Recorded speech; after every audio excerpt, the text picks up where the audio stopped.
What's going on, guys, and welcome to the 51st episode of the Snapchat, the first ever that we did the whole thing live on Twitch. And today we'll be breaking down Nico Minoru. She comes out on Tuesday, one of the most complex cards to ever drop in a Marvel Snap. Is she worth going after with your tokens, or can you safely skip her?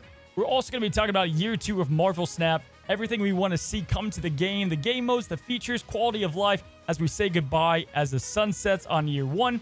And then finally, guys, we'll be doing a live Q&A mailbag with everybody that watched on stream. Me and Alex will both be answering a bunch of different questions, ranging from things that we like to Marvel Snap specific. We'll be talking about all that today and more on this episode of the Snapchat. Alex, hello. We've already said hello because we're doing this live. Big time week, man. Anniversary week. We had the login awards. We had all the celebration. What did you think of the anniversary week and this week in Marvel Snap? It's been a completely insane week, right? Insane week. So much excitement around Marvel Snap. Something that I've noticed, and I think it really rang true this time, was that a lot of returning players coming back to Snap, excited just to kind of see what's been changing, what's up, get into the Twitch drops and stuff like that, get the free rewards. And I saw a lot of chat from people that were really excited just to be back in the swing of things. So I got to tell you, Cozy, it's been a wild week, and we streamed a lot over the last couple weeks. Yeah, okay, so Twitch drops happen. I made my return to live streaming. We're doing this live now. And I missed it. I mean, it was a full year from not doing it. I mean, 10,000 plus people for a 14-hour stream. I've never been so drained in my life. But man, it definitely reunited my fuel, man. How was the Twitch drops? How was everything for you?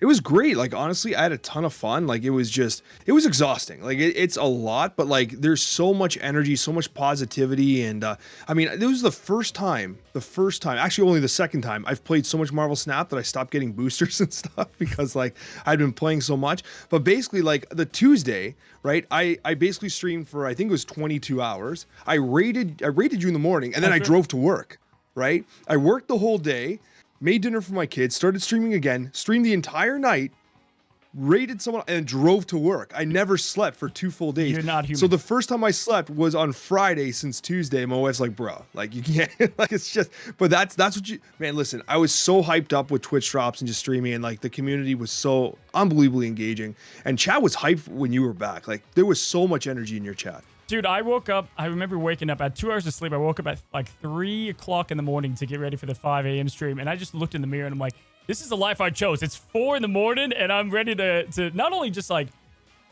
wake up, but wake up to, a ton of people that are ready and fired up for the day. But yeah, it was definitely fun. Definitely fun. First day was a little problematic tech-wise, but some things came together there. But dude, we have seen comeback stories, Alex, and we have seen the underdog win in life, right? Obviously, the Karate Kid, all right? We've had teams in March Madness, the great upsets. One of the biggest upsets probably in 2023 that I was not expecting, okay? My friend, was the vote for a variant contest. We talked about this last week. We had the Human Torch, we had Shang-Chi, we had Ghost Rider. I thought Shang-Chi was gonna run away in Blades of Glory. We had the upset, man. Human Torch takes the crown. I couldn't believe it. I couldn't believe that Human Torch actually won. I expected everyone to vote for Shang-Chi because everyone has Shang-Chi and wants a pretty cool variant for it. I love the art style there. But like Human Torch, do you think the win with, first of all, it's going to look amazing animated. Like I think we should recognize that. It's going to be a really nice variant. But do you think this is strictly because people didn't have the card and wanted to access it? I know the social presence was more in Shang-Chi. Ghost Rider, great variant, but got dominated, just absolutely bounced. But yeah, it could be for the pool 3 unlock. Who knows how many people don't have access to the torch.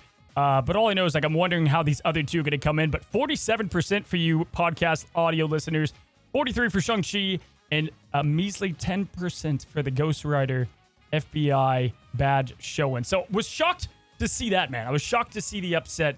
And then we had obviously the Deadpool bundle and some other good stuff. Fogwell's Gym, double boosters. So it was a good week of celebration. I know we have plenty of people that were big Human Torch fans. So good for you guys. You won. So Alex, we know what we're talking about on this side. We got a lot to break down this episode. But what are we talking about on your side of the Snapchat?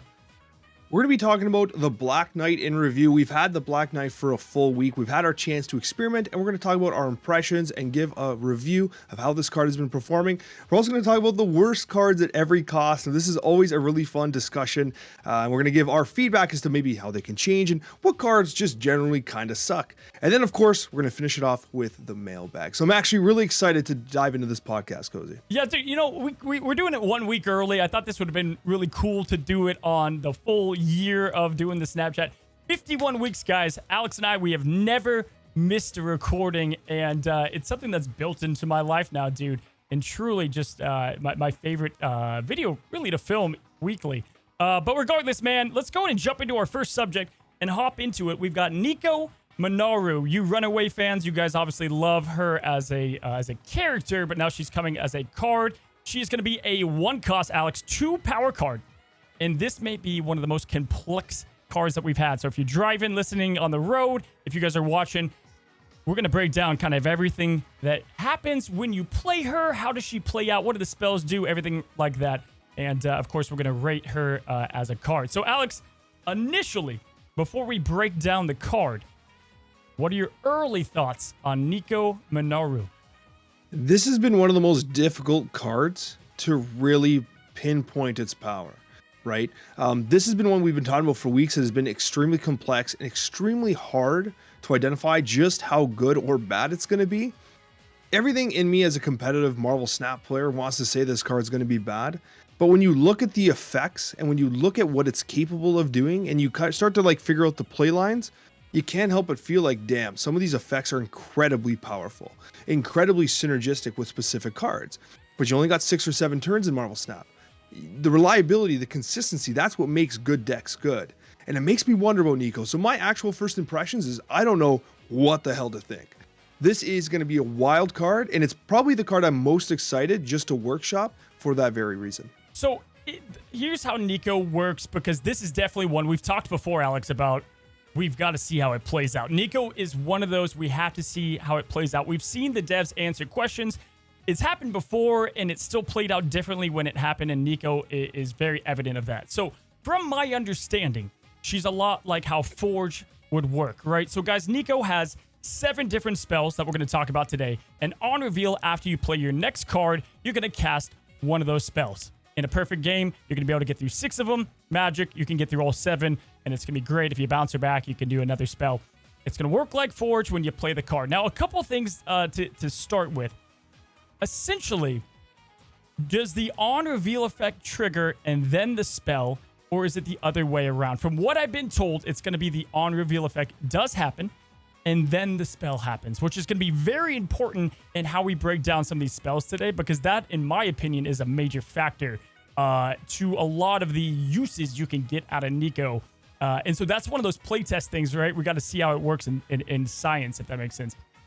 Oh, absolutely, and I believe you are correct, right? And that's going to be important, and that's part of the testing process. Like, there's going to be cards that really benefit from that reveal order, and I'm sure we're going to dive into them when we start talking about some of the available synergies and stuff like that, because there are a number of cards that are going to be very synergistic with Nico when the stars align for its effects. Okay, so I want to talk about her because I think let's go to the spells. I think that's where we got to start. Then we can talk cards, synergies, decks. I'm going to go out on a limb. I feel like Nico's going to be a good card. I think at the beginning, she looked like she's going to be too inconsistent.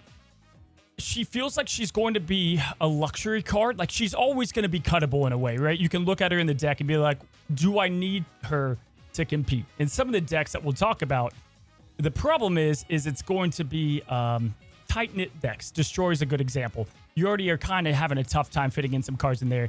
So she needs to add a huge role. But I think, even though it's going to be kind of random how it works, for a 1-cost card, she's going to do her role pretty dang well, is my kind of early impressions. It's tough to rate her, bro. I think she's a high skill card at that, too. So I definitely think fun factor, high skill, both of those things are going to come into play with her. What was the star rating you gave her? I kind of cheated. I said 2 stars, but I put a bracket and said probably maybe actually 4. So I really copped out and gave 2 ratings, like either 2 or either 4 is what I said. Yeah. But I didn't know, man. Like this card, like is it crazy to say like I actually just don't know? Like it's completely complex, completely wild. We've never had anything quite like it. The closest we have would have been the original iteration of Snow Guard, and that was awful. But I think this is way better than that. Yeah, so okay, I'm gonna give her on the high side a 4.5 and on the low side like a 2, maybe a Black Knight kind of status, right? If she works out well, she's gonna be a tremendous utility card. We saw that with the new Snow Guard, right? Like the upgraded Snow Guard, we were able to really utilize it, and I think she could be a game changer, or she could suck. And we're gonna break down where we see her working today. So let's go ahead and go through each of the spells, how they work. Again, when you play a card, that spell will gain. Or we'll go ahead and trigger with Nico, and obviously we can start kind of spinning our wheels where we think she's going to work. We got the first spell up, Alex. First spell up, on reveal, and this is every single card. We don't have to read it each time, but on reveal, after you play your next card, it becomes a demon. Now, I want to talk about what spells we think are going to be best and where we see these spells being good. I think this is actually kind of a good spell if you make the deck work, yeah? Yeah, it's a good spell, but like I like that it's complex in the sense that like you don't want to play this with a bishop, or you don't want to play this with an Angela, or like, so there's going to be some moments where you're like, well, I can't play this, and that's what Nico does. But there's going to be other times where like you get a Widow's Bite in your hand, and then you're able to use the Widow's Bite to turn it into a demon, right? So this is where like the complexity of Nico is kind of wild. Like I like it, but at the same time, like, yeah, this is theoretically like 1/6 power. Like this is wild, but you are in effect changing the card to a demon. However, its on reveal should still impact. So we should on reveal, then turn into a demon, which could be valuable. And that's the big thing. That's where I think this thing is going to have... You have to have cards that can benefit off multiple of these spells, right? So in my opinion, the White Tiger, the Electro is one we're going to talk about. So yeah. Electro is insane with a lot of these. But you need to have it in the right deck. Like, why is Electro in a Nico deck, right? You need to have it make sense. And so I do think as a ramp card, she could work, because the one spot is kind of fillable in those decks. But man, even if you just think about Thanos' stones, if you think about on reveal cards like Leader, Gambit, right? I'm thinking these cards that are doing something, and then you get a free demon out of it. Not bad, not bad. You know, I think there's going to be a way in the Jane Foster Thor deck.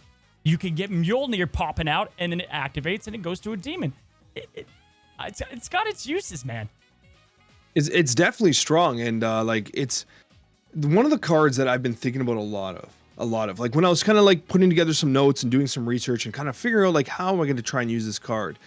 And there's one card specifically that's come up constantly for me, and it's Wasp. And not because it's anything fancy, but because it can be comboed with pretty much like 5 of the 7 of these spells with good effectiveness, basically for free on any turn. And so like if you play Wasp with this spell, you're basically getting the 1/6, which is pretty wild, right? So like, and there's gonna be other spells you're gonna see like, oh man, Wasp works pretty well with that too, like destroy and draw 2 cards. Why the hell wouldn't you sacrifice a Wasp for that, right? Like it's kind of cool, right? But it always comes down to Marvel Snap is a 12-card game. Each card has to carry its weight. But you see, like as the example you said, Electro, you see where the potential is with something like this. It's going to be, the randomness is what we're going to have to figure out how to work through. It's going to have to be a filler. You're going to have turns where you can do X, or you can play Nico plus this card to get the pop off, right? And we're going to get to decks and combos, but I think Patriot is a natural home for that reason. I think there's a lot of play lines. Either way, I think the Demon has a home. Lastly, on this, before we go to the next spell, Mysterio? How does that work? If it is the play order, do you play Mysterio middle? You Illusion on the left will go to a Demon. You have the Mysterio, then you have an Illusion. That's where we're going to have to see how this kind of plays out, yeah? I actually have no idea what that interaction. Like, we literally have to test that. There's no other answer to that. No clue, dude. We're going to have to really see how it works. Spell 2, everybody. We have same thing on reveal. This, in my opinion, there's the 2 best spells in Nico, and this is the one that in the right deck, this seems crazy. This, you got an Adam Warlock, but better. On reveal, after you play your next card, you destroy it, and then you draw 2 cards. Alex, I mean, this is by far the win. It's right up there with the winning spell to me.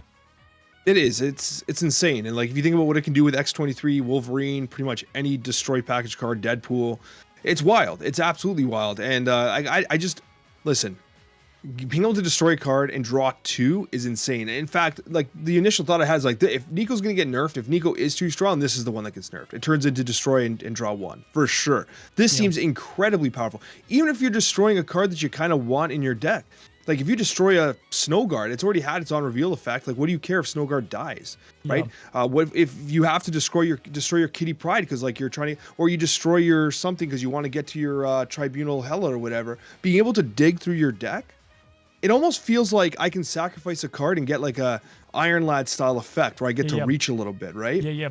Especially for combo decks, right? Like right off the bat, Destroy, you just kind of led to it. Destroy's gonna be the natural synergy, like X-23, Deadpool, Wolverine. Yes, and we have to see if we can squeeze her in to work into those lists. But I think we can, because it kind of makes sense. You've got the Demon for Venom to eat, right? Like we have multiple effects where Destroy makes sense with her. And bad draws, right? Like if you get a Nebula late turn, you're like, well, is it just better to just kill her and move on and get? And I think a lot of these spells work the same with that. So kind of interesting how that's going to work. Devil Dino late plays, kind of weird things I think you can end up doing with that spell. And I think this is going to be the most dedicated to Destroy, if you will. But yeah, not too much to break down about it outside of it seems incredibly powerful to thin the deck to get through it. And overall, one of the better spells that she has. Now, speaking of not great spells, we have, after you play your next, move one location to the right. I have this ranked probably the second to worst or third to worst, but still better than you might think. I think it's pretty bad. Like I'm kind of with you. Like maybe it's probably second worst, maybe fighting for the worst as well. But there's going to be times, right? There's going to be times where it's going to be useful. But yeah, it's definitely one of the weaker ones. But still, it's versatility. It's like there's a lot of like comparisons towards the Thanos Infinity Stones here, right? And so this is a bit of a Space Stone style effect. And there's going to be the moments though where it's helpful for sure. But ultimately, the other ones are a little more cracked. I think this might get overlooked a bit though, because what I do like about it, first of all, we've seen this before, like move decks, they get a little more spice. This could definitely bring, something to it. We need more spells that push to the right for casual players. Everything goes left pretty much for move. So, a dagger, Spider 2099, dare I reach that far. But they have a simple activation, right? Elsa decks, would it play that card, activate, then go right? I think so. So you could actually have a way to kind of, which makes sense that Nico would have synergy with Elsa in the first place. But getting to locations, man, we all know about it. Or getting in a quantum realm that sets your cards to 2. I'm pretty sure that's the one. Whatever, right? Like this has more benefit than you think. And as a common theme, I do think these spells, even though they're random, you can kind of make them work depending on what's going on. I agree, actually. That's something that like had been lifting my spirits on Nico a little bit. The idea that each individual of these spells could actually potentially kind of hold their own in terms of value and merit.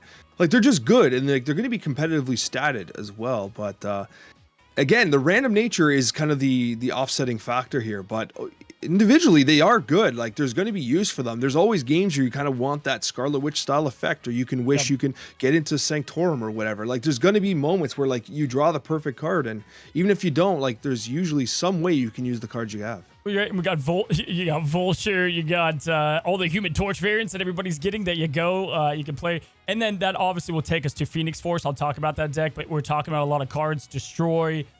You're seeing a lot of common theme here, and I think there's a purpose behind that. So that's spell 3. Spell 4 is going to be on reveal after you play your next card. Give it +2 power. So this was one at first I was like, whoa. And then I calmed down a bit because you got to remember the spell happens after the on reveal. And so we'll get to the decks. I've already hinted at it. Hatred Brood. I was like, hold the phone. But won't the Brood just spread the Brood links and then the main Brood will just get the power? I believe that's the case because the on reveal effect will happen first and then this effect is applied. So I don't think it actually helps Brood or Mr. Sinister or any of those replicating style cards. But I mean, again, the mechanics can be weird. We've had cards like this where like we think it's going to work one way and then it ends up working a completely different way. But I believe you're correct. I don't see Brood actually benefiting from this, but I could be wrong. So in that case, right, we got to look at where it's like, kind of happens 2 different ways. So we have this where it's not going to help out, Brood, Mr. Sinister, kind of helps Black Panther a little bit, Human Torch, whatever. But the cards that it does help out are kind of cheeky interesting, and I'm wondering how this works, because if this triggers after the on reveal, a card I've been playing a lot more, dude, with Elsa, I've gone back to my old roots of doing Valkyrie Zoo again. So then in this case, would you then have a Valkyrie Zoo deck, which would work in here? Valkyrie turns everything to 3, but then it gives Valkyrie +2 additional power, raising the lane up, right? It is interesting, but like so you'd have to commit energy prior to the turn, have the right card, lock in. Like there's so much like RNG to it. It's good, but like you never reliably able to do that. You're never able to reliably do that. It's basically a 1 in, I don't want to do the math on it, but like you have a 1 in 7 chance to have the effect you want with Nico to play Valkyrie that next turn. Yes. Like, you know what I mean? But at the same time, there's other cards. She's a 1 cost. The demon's a 1 cost. There's other things that work into making that just work. And then if it happens to line up, it lines up. But yeah, I do understand that is where Nico falls short, is the randomness. Powerful spells, big boom for 1 cost, high randomness. Another card that I thought of with after the on reveal, again, would have to line up. I think Shadow King would work because everything gets reset, then he gets the +2. There's interesting interactions, but it's going to be kind of weird how it all kind of comes together. But I think people have thought Brood, have thought Mr. Sinister doesn't work quite like that.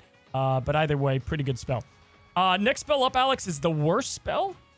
I think, although it's still fine, it's probably the worst. I don't know. After you play next card, you replace the card's location. It's a Scarlet Witch. It's probably just fine. But like you're not excited. There's no high-end combo play here. This is just like straight up tech utility.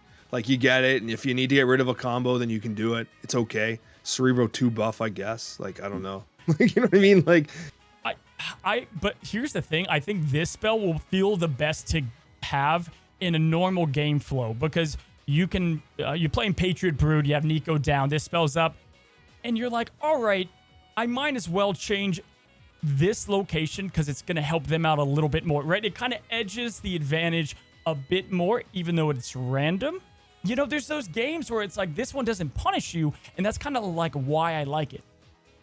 Whoa. This doesn't punish you? Have you not played Scarlet Witch before? Yeah, right, dude. Yeah, you haven't rolled the dice on Warrior Falls, killing your whole team or whatever. But for the most part, I think this is a nice play it, forget it, and it kind of just keeps things going. Yeah, it doesn't have like a high ceiling. Like we're not going to get hyped up over this ability, but it's probably completely fine, right? Yep. So this is spell number 5. Can't believe we're still working through it, but we have spell 6.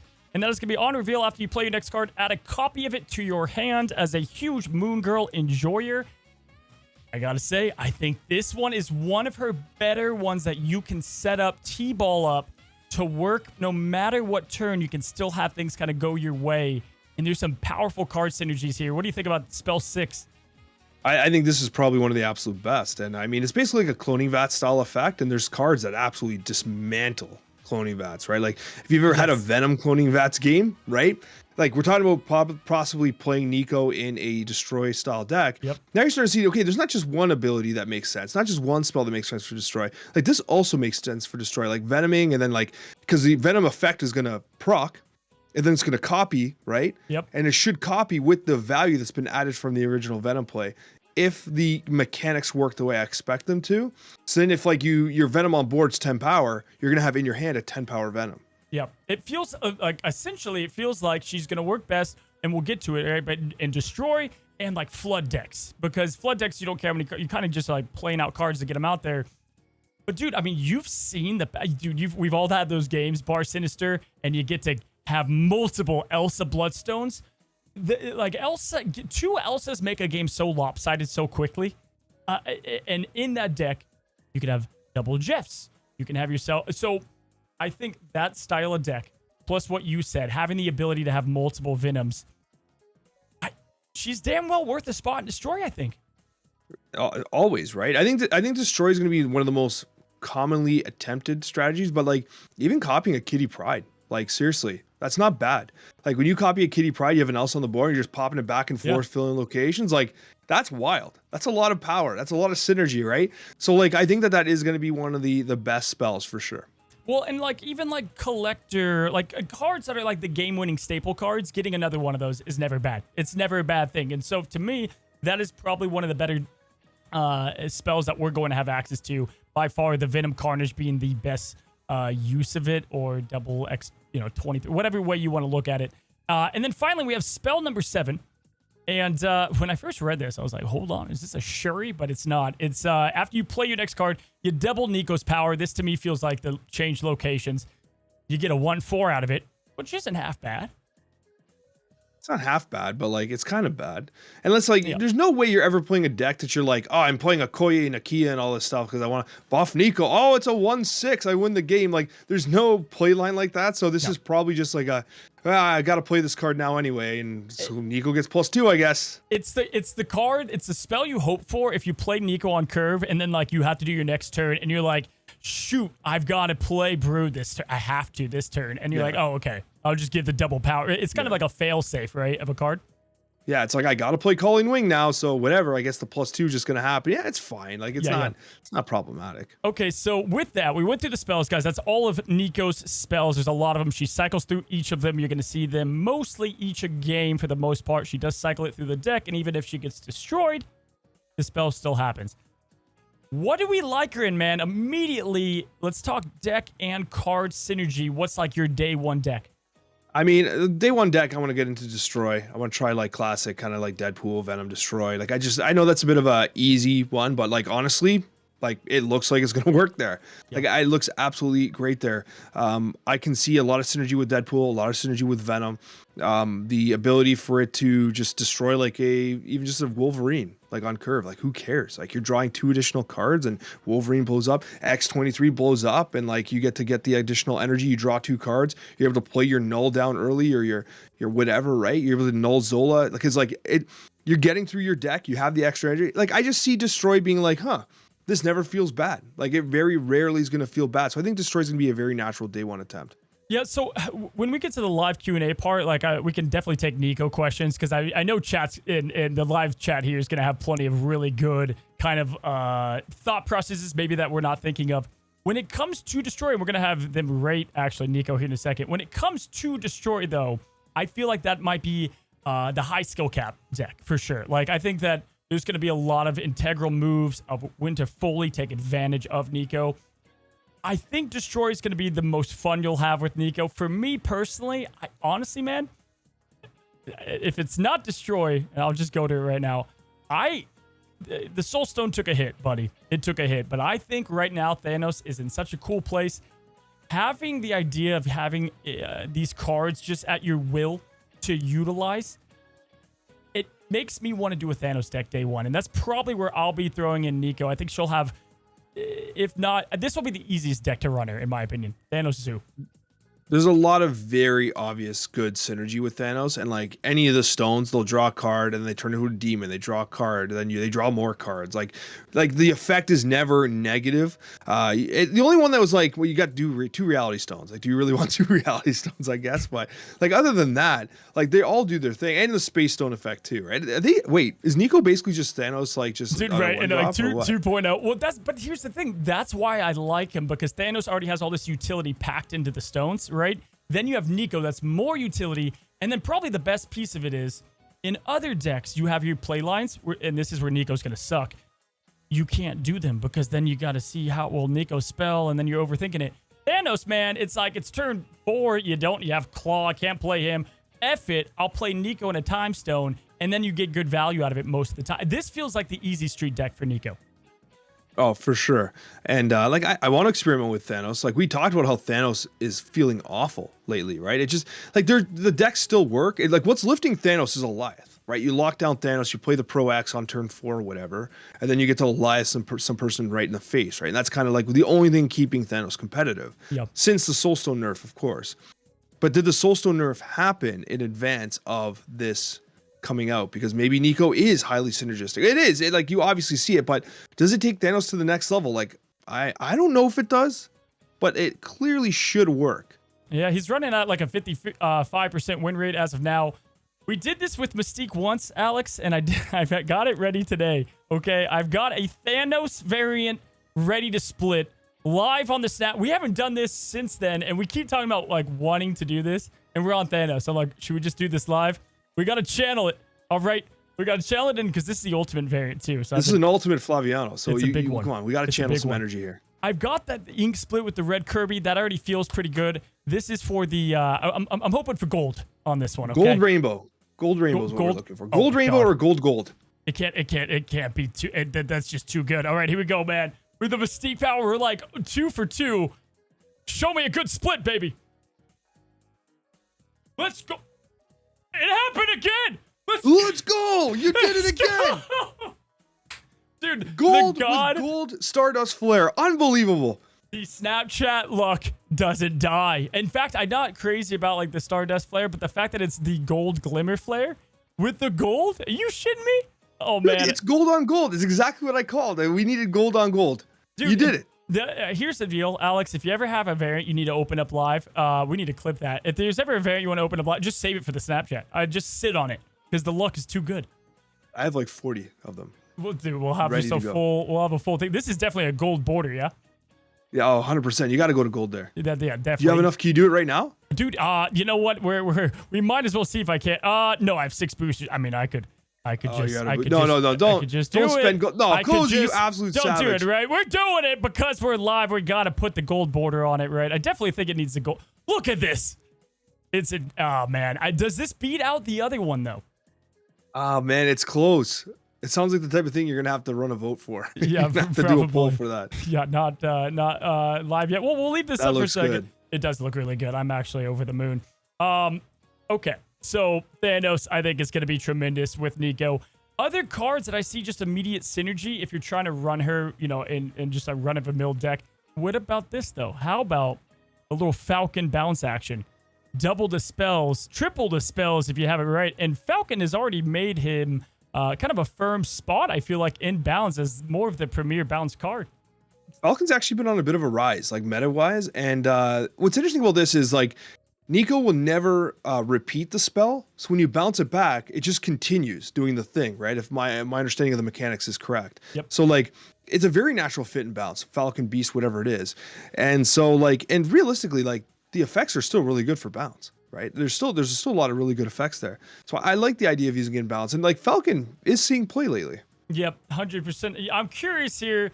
Bounce is going to be great. Destroy is going to be good. Overall, do people get Nico? What is your decision here? What do you think? What do you have to say? Final, you got to test her. She comes with Kitty Pryde and Phoenix Force. So there's something I want to say before we do that. Okay, because we're glancing over something here. Now this was like a thought I had that's been digging into my mind. Like, hold on a second. Okay, we've seen this before. You just said it. Nico is with Phoenix Force and Kitty Pryde. Now we saw this a couple weeks ago when LDS was with Man Thing, and we were selling it short, and all of a sudden we're like, wait a minute, Man Thing LDS actually works well, and LDS Lady Deathstrike actually looked pretty good for those couple weeks. And now I'm wondering, did Second Dinner put Phoenix Force into these spotlight caches because in their internal testing, Phoenix Force is actually a very synergistic card with Nico?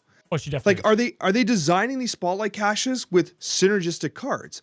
So in my head, before we go on to the rating, I want to say that I think Phoenix Force might actually have a very legitimate possibility of working really well with Nico. Because listen, if you destroy Human Torch, draw 2 cards, play Phoenix Force. If you destroy your multiple man, play Phoenix Force, draw 2 cards. Like, you get to move cards. One of the things, the thing we said probably sucks, you get to move cards. And I think Phoenix Force might actually have a really synergistic kind of opportunity to rise. And this is one of those few circumstances where you have a buff via card acquisition. Like, Phoenix Force doesn't get buffed, but the synergistic element of it with Nico buffs Phoenix Force by association. 100%. I lightly touched on it when we were talking about the spells. It feels like Phoenix Force could really use this card. Other decks kind of work already, whereas Phoenix Force, this could be a missing piece, right? Because you can get double draw, you can get into your Phoenix Force. Sometimes you destroy stuff, you don't get the Phoenix Force, it's awkward. There isn't really a bad setback, and that's why I feel like Patriot as well. Thanos, Patriot, Phoenix Force decks could all kind of work because you can use these cards multiple ways. But Patriot, sometimes you don't want to destroy a card. Most of the time with Phoenix Force, you kind of do. So it definitely would be interesting because right now I think Phoenix Force is already a very high skill deck to play. This would be a high skill card. But man, just fun factor, I think Nico's going to be pretty solid. I'm not crazy about the Phoenix Force variant. If you already have, if you don't have Kitty and Nico's good, do the Spotlight, right? But if you have them both, what do you do? Yeah, the variant for Phoenix is on the weaker side, in my opinion, and because considering what you've got here, this one's insane, insane. Right? Season but pass, the Kitty one is a cover art from Kim, so that's a really, really nice one. I mean, I guess my advice is always consistent here. I think that you wait. Like, I don't think you drop 6K tokens on Nico. Like, I don't think it's that kind of meta shaker. I don't think it's an Alioth or anything like that. But I think it's worth waiting to the end of the week. And if you have Phoenix Force and like you have the pieces of a deck that's emerging in the meta and it looks like a ton of fun, it's going to be fun. Yeah. But like for a lot of players, like 6,000 tokens, that's like a month, 2 months of hoarding and saving. So it's like you can't take lightly the idea of just throwing them away at a fun card when you might want something fun and meta relevant. But what she will be is irreplaceable, right? So Legion, Jeff, whatever, even Jeff, you could do some other things. She'll be irreplaceable. Yeah, you can't, like, what she's going to bring to the deck. Like, there's no way we can make a deck around her. What is Nico's replacement? I'm like, doesn't exist. Doesn't exist. You know, it's kind of like, how do you replace the Infinity Stones? Whatever. It's just, it's to their specific deck build, right? So that is probably the biggest thing going for Nico. And keep an eye out. I know we'll be testing it. We'll be having videos out. And my guess is she's very complicated. And I think in a 1 day of testing to rush out to get YouTube videos, who knows what we end up with our result. But I think it's going to take some time to let her cook overall, Alex. And with that, dude, I want to do this with the chat. Guys, we're going to go ahead and throw it up. You're going to press, let me see if I can even do this. You're going to press exclamation point and then a number. 1 through 10, 10 being the best, 1 being the worst. Nico Minoru, rate it here live on the Snapchat. You type in exclamation, you do the number. This will be cool, Alex, to see what the viewers are kind of ranking her from a 1 through 10. What do you think this ends up? I mean, we should have asked me before it started hovering around 7, but this is higher than I expected. I was expecting higher. like a 4. What are we doing here? Chat is high on Nico. Oh, it's now that we're like beefing it up, it's tanking here. If you're listening to this on the podcast while you're driving maybe to work, it's at a 7. It's about floating around a 7. But as I speak, it goes down. But you know, this is about, I thought maybe it was gonna be like a 5. I think a 5 was kind of what I thought it was going to end up at here. But my gosh. I mean, maybe we're the ones that are a little low on Nico, but this might be one of those cards that's like day 1, 42% win rate. And then literally on Saturday, it has like a 65% win rate deck. Like, you know what I mean? Yep. It's going to be, we haven't had many cards quite as complex mechanically as this. So I think that staying patient, not getting caught up in the hype and holding on to your tokens and just waiting it out is going to be the most prudent thing. And she comes out, I'm going to end it at about a 6.6 is where this is headed to, maybe even a 7 if I left it on. She does come in a spotlight later this year. And so, hey, who knows? Maybe if you want to wait on her, you can grab her then. And definitely, yeah, she's not going to make or break a deck. You know, I think there might be one specific deck that you have to have Nico to run, and it's still going to be able to be beat through a number of different ways. So either way, that is Nico Minoru coming out soon. Let's go to move on to the next subject, Alex. And my friend, that is year 2 of Marvel Snap. Year 2 of Marvel Snap. We had a great year 1. Kind of crazy. If you were to tell me we've been doing the Snapchat 51 times, I wouldn't believe you either, man. Year 1 was a banger. What are you kind of looking forward to the most in year 2? There's a lot that I want in year 2. Like, my list here has some heavy hitters, but if I'm going to talk about the thing that I really want, Cozy, the thing I want the most, there's a few like nice things that I'd like. I think we really need a draft or arena mode. I really do believe we need another mode. If you think about what Conquest did for the game, I think it did a lot to give people an alternate way to kind of play the game. I think draft and arena is huge, especially with a collection system, the way we have it. New players come into the game, it's hard for them to like get excited about, say, Nico or whatever when they're just trying to get through pool 3, right? Like, so a draft-based mode, an arena-based mode, like kind of like, you know, your rip and booster packs or whatever they're going to do. They're going to do something innovative. But I think that an arena mode where people basically start on the same footing, draft a deck, I think that's really cool. It's one of my favorite things from other competing games. So I'd like to see it in Marvel Snap. Yeah, so whether you're listening on the podcast, you would have to come over to YouTube, or you're watching live on YouTube, comment down below or in the chat right now, what is the number one thing you guys want out of year 2? Usually, second year video games do pretty well. They got the first year down. They know what they're doing. Second year, they get it right even more so. And I think we have a great foundation for Marvel Snap. That being said, there is a lot that I want to see come to the game. Now, it's interesting you said the draft mode. This could be something that people have no interest in. But I think it should be said. I think now that we're all snappers, and if you're playing a year later, you like Marvel Snap, I think a social network, not like a Facebook, a Marvel Snap, but the socialness of Snap needs to kind of come alive, right? So whether it is clubs, which I think will be great, having a friends list, being able to see your collection, Alex, would be fantastic, man. Having a group goal, let's say we had 100 people for the Snapchat club, whatever the heck, we ended up having. And each week, if we collectively got 100 wins with Destroy, we all get 500 collector token. That kind of stuff brings a great socialness to it, but also it I can't tell you what that does for Snap and what could elevate it to the next level is stuff like that, social features like that. Do you know what I mean? 100%. I think the social features are one of the most important things because, like, when I think back to my time playing even something like World of Warcraft, which I know seems like completely irrelevant to Marvel Snap, but what kept me playing World of Warcraft wasn't the actual game loop itself. It was the guild I was in. It was the raids that I was participating in. It was the social side of the people that I had met, the people that I interacted with, the people I was joining on Ventrilo, if anyone old enough to remember Ventrilo and TeamSpeak and all this stuff. Like, that was so cool because, like, it kept me engaged in a social way that wasn't just about the game. And it was probably the most rewarding side of it, right?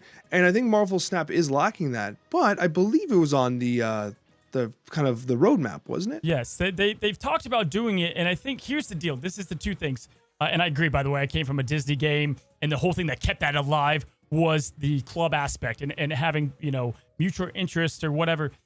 The thing is, though, they can't look to monetize everything. So when it comes to the clubs, I don't want them to create angst to play, right? Like, you don't want to, there's games where they have clubs, and it's like, why the hell is Cozy not, use and destroy this week or what, that kind of thing. They need to create it just for the camaraderie of it all. Definitely botch that word. But dude, being able to share decks within like a club or a friend's chat, right? Being able to go through collections. And then that kind of tops it off. Most importantly, how cool would it be if you don't do draft, which I think draft is way up there on my list. I completely agree. I would be over the moon if draft came out. If they could figure out a true 2v2 mode, talk about something that does take Snap to a whole new level. If you come with the club features and then later at the end of 2024, can't believe it's 24, you have a 2v2. I mean, that just really pushes Snap into a new realm. And I don't even know what that would look like. No, I don't know either, but I do trust Second Dinner to be creative with the way they design these things. Like Conquest, I think was a really cool design. The game itself is meticulously well designed. But I want to touch on something really important that you actually mentioned too, is I agree that the social stuff, I think needs to make Marvel Snap better, and I hope they don't try to like monetize it awkwardly or anything like that, which, I mean, might be susceptible in a mobile style game. Because if the game is just better and people are more engaged, then it'll just make more money naturally. I don't think you ever need to monetize that, so I'm glad you did bring that up. Yeah. But I think that like the 2v2 stuff, I think it'd be wild. And I think you're right in saying that it would be cool if the social and guild system came first or at the same time as the 2v2 style mode, because the two work hand in hand perfectly. It'd be great to see that. Like, stuff we're never going to get is like, hey, can you lend me 50 boosters to Hulkbuster? Like, I don't think that's going to exist. I don't think you're going to be able to like, hey, throw me a gold ticket, whatever. Maybe they do. I just doubt that it's going to be the way. But yeah, so social, big piece, step one, okay? Step two, quality of life. Quality of life, right? These are little things that they can bring to the game that are like, well, that's a nice touch. Right? Like our Halloween dubstep track that we have in the main menu. Quality of life. So between you, our live viewers, what are the biggest quality of life things that you want to see done? I'll let you take the floor with the first feature, Alex. First for me is that we need better and more rewarding splits. I mean, splits are terrible half the time. Like getting foils and prisms, like they look awful half the time. I mean, every single day you see Reddit posts about people saying like, yo, I bought this variant for 1,200 gold. I split it and like the background is just gone, or like it looks like Null is squatting on a potty, or like whatever it is, right? Like there's been so many instances of these foil variants literally ruining cards to the point, I don't know about you, Cozy, I'm at a point now I don't use any foils, any prisms. I essentially just use golds, I use inks, and I use the base art that is at infinity. Like that's all I use now because I can't do it because some of them are just so awful. There's some instances where they look good, but half the time they look absolutely terrible. So, okay. First of all, I have good news for you. I had Johnny, who's I can't call him art director. He's the art manager of Snap. He's responsible for getting all the artists to the game, things like that. We had him live for the Wheel of Snap, and I kind of felt bad. I was like, here we go. I'm just going to say it. I was like, hey, bud, I brought up a Professor X, and I was like, this looks terrible when you split this card. The window disappears. And they're like, we definitely know. Like, we definitely know, and we're working on it. So he already said that they're addressing for it. That's awesome. Which is great. But here's the thing. I would like to see, and I was kind of hoping this came in like the, I don't know, anniversary update. I want to see the first edition badges, ultimate cards. That put this all in one update, man. Slam it all into one. Because you don't want to keep saying, like, we're going to bring this. You know, it's like empty change. You know what I mean? Like, it's like running for president or whatever. And you're like, I'm doing this. And then you don't do it. I feel the same for this. We need the things that we've already talked about. Right, and then let's get the more QOLs, the quality of life. But yes, sticking on splits, though, and here we can go to our split screen here. Speaking of splits, do you want more splits to chase, right? So gold, we've got ink. We just did one there. Going into year 2, people are getting a lot of boosters. People are getting a lot of ways to get more splits. I think they could just bring more sexiness as well to it. Yeah, there absolutely has to be more types of splits. And I wonder if that'll work into, like, there's supposed to be some, like, aesthetic level or some collection level grading that we're supposed to be getting at some point next year. Do you remember that? They announced that, like, you're going to have a collection, like a collector's level based on how many variants you have and stuff like that might unlock. You don't remember that? I barely remember that. I barely remember too, but I almost positive. I don't remember what it's called. Oh, dude, the prestige thing. The prestige thing. Yes, it's prestige level. They talked about it at one point. Yes, dude. That's another thing. It's like, hey, cool. Or, dude, like the emotes. Like, we got like a sneak peek at Comic-Con of these emotes. I'm like, these are so cool. And then, like, they've just never come. Like, where the are they? You know what I mean? Like, it just. The only emote I see is this. Also, dude, just like slightly, we've talked about this before, but I would love to see I think the launch of full screen, widescreen PC was great. I would like to see a bit more sizzle and maybe like an overall, I know they've talked about this, more ways to sort by boosters and maybe some screens don't look like it's almost just like a portrait mode on your, you know what I mean? I think it could get a little sizzle.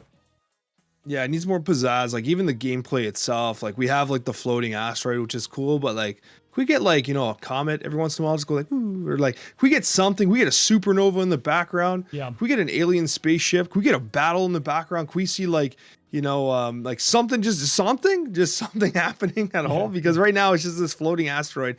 And I think that when like you're waiting and, you know, you've locked in your turn and your opponent's roping you, like you're looking around and there just ain't nothing there, right? Just a little bit of love on the board state would be nice. I think what they're trying to do is they're trying to maintain clean UIs. And so it's tough in a game that's like, it's kind of mobile first, right? I'll just pick a random variant here. But it's tough because it's mobile first, but like having a tracker is tough. Because, like, where do you put it? Doing different, like, game boards can be tough because how does that change it? I think just changing up that background, though, could be enough, or bringing new borders or new, what are those things? Avatar, whatever, right? We've seen that they can do that with the Infinity Conquest. So definitely, like, just a refresh to that to make it when someone comes back in, they're like, oh, this is new. This looks good. This is fun. Yeah, absolutely. There's no question. I think that, like, those types of experiences could generally, like, just make the play experience better. And, they did such a great job with the PC UI. Like it's just wide. It's wide. It's beautiful, right? Yep. Like why not make it even more beautiful? Yep, I agree. And then like when it comes to mechanics, I think like people are hating roping and sometimes the snap mechanic where you can wait to snap and then it's like benefiting that. I think there's some small mechanics that they can tweak and make a little bit better. I think though that what they've got great in year 1 is gameplay and balance changes. I think for the most part, those feel really good. The meta feels good. But obtaining cards, Alex. Obtaining cards, the cash system, the spotlight system. Realistically, they can only put their efforts in so many places. Where do you feel like this lines up? I think the spotlight system's a mess right now. I think that the amount of repetition we're getting is rough. The fact that like Howard the Duck is not in it's a total meme at this point. Howard, Stegron, like Iron Lad only being once, then you get like null 3-4 times. Like all that stuff, like we know that they know this is an issue, but that's an issue that needed to be resolved before the spotlight cash system came out. Yep. Collector's reserves are completely useless, like literally no value. I have over 500 of them. Like literally, I'm 16,000 collection level. I've not opened a collector's reserve since 10,000 collection level. Like almost half my entire Marvel Snap career, because it's just not worth it. Yeah, so series drops, like we got to start there. Like they got to get the series drops going, because then we can get a bit more. What it is I think all this stuff, if it came out not at once but kind of, would feel pretty good, right? Because if you do a refresh to the season pass, you get all these emotes now. You can get an emote, whatever it is. You can start plugging that crap, or new split stuff. You can start plugging that stuff into the cache, right? Or if they choose to do that through the prestige way, that's another way. Spotlights are fine to me as long as they stick to consistency. Like, dude, I hate how 1 month is a season 4 card, and then all 5s, and then 1 month is 2 and 2. 1 month is none. They got to get that nailed out, and I think they've gotten enough crap. By January, they've got to get it right with the art thing. I think they're gonna figure out that stuff. If they can figure that out, and they can figure out the series drops and the series 4 thing, for the most part, I feel like Spotlights are doing pretty good. All right, with that, Alex, we're going to go ahead and jump into the live Q&A section of the Snapchat here. People are just going to ask us random questions, and we'll go ahead and answer, some on my side and some on yours. If you could add one card into the game, what would it be, and what would it do? Oh, man, that is such a hard question to be put on the spot for. I mean, there's so many cards in there, and it's crazy. I mean, for me, I guess I think about this sounds dumb, but during the X-Men animated series, they had like the Canadian episode with the little... Of course. Yeah, I'm the not little shocked dude at all. that turns into a ball and rolls into people. Yep. I don't even know who he is. It looked so bad. That was such a hilarious episode as a Canadian. It was like absolute hilarity. It was like literally the most slapstick version of Canada I've ever seen. Bring that whole crew in. Bring them all in. His name is Puck, apparently. What a great choice. I answered mine on live stream the other day. I think it said Dormammu is his name, I think. The villain on the big crazy guy from Doctor Strange. Now, I don't know how you make him much different than Eliath, because he seems just like a big, insane... Like, Dormammu would be awesome to see come into the game as a 6-cost card. Makes turn 6 matter a bit more. That would be my personal pick. We have another question, Alex. What is, if your opinion, we're having a player here struggle in the 50 ranks. They want to climb up. What's your most recommended deck right now to climb? If you're really stuck, I think Shuri's the correct answer. Because if you're struggling to climb, you don't want to like reach for collector's tokens for specific cards that might get nerfed, like Eliath or whatever. I think that the Shuri archetype is good old reliable. It's built to withstand even things like Shang-Chi with plays with armor and stuff like that. You can build around the meta that you're in. I would definitely suggest Shuri base decks. However, a good fallback if you're looking to spend some tokens is going to be High Evolutionary. Okay, yeah, so those were my picks. I was going to say High Evo, Shuri, and then if you really know what you're doing and you have put time into like understanding Snap and how it plays, there may not be a better deck than Loki because you just know how to play the card, but it has a high skill cap, so you got to be somewhat careful on that. But for the most part, Shuri is just a brain deck. If I'm just like watching TV, Shuri is such a good way, and it's very obvious when to leave, when to retreat, when to double down, things like that. So definitely a great question. Someone asked in our chat, what is our favorite childhood video game console? Oh, console. Yeah, console from the childhood. It's a tough one. It's a tough one because I'm trying to think of like what stage in life I've been. Because what about you? I was the Nintendo to Xbox in Nintendo, and then kind of like PC, all that stuff. Were you a PlayStation boy? Never. I've never owned a PlayStation. No. What happened was when I was a kid, my parents bought me a Sega Genesis. Oh yeah. I was so hyped up. It came with Joe Montana's NFL Football '94. I can hear the soundtrack in my head still. And I used to play a lot of the 49ers because it was Joe Montana's game. Come on now. And then anyways, I played a ton of it, loved it. And then my next console was the N64. I remember playing a lot of the N64. I remember just like playing with Mario's face. Remember how you could like pull Mario's face and his cheeks and stuff? Oh, played yeah. it for like hours. That was like half the game. Yeah. First of all, Sega, love it. That was I think that was like, it wasn't my first because Super Nintendo, but I had a lot of like, Sega owned the movie, like I had a Garfield game. I had a Batman game that was sick. I don't even think I could say Batman in a Marvel podcast, but I'm doing it. But yeah, dude, Sega, Sonic 3D, and then I went into N64. For me, it's a close, I guess we were supposed to pick one or the other. The games I would go back to, I thought GameCube was really well done, but N64 is probably like my go of a console.